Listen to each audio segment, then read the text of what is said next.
একটা নির্বাচিত সরকারই পারে বাংলাদেশের সকল নির্বাচন নিরপেক্ষভাবে করতে।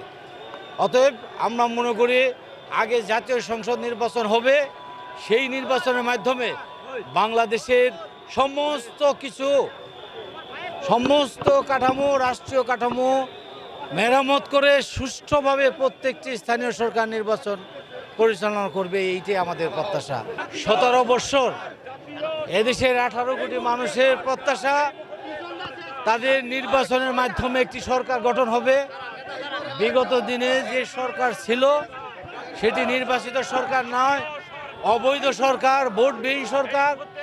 এই দেশের প্রত্যেকটি মানুষের তাদের দাবি একটি সুষ্ঠু, অবাধ, নিরপেক্ষ নির্বাচনের মাধ্যমে একটি সুষ্ঠু নির্বাচন হবে।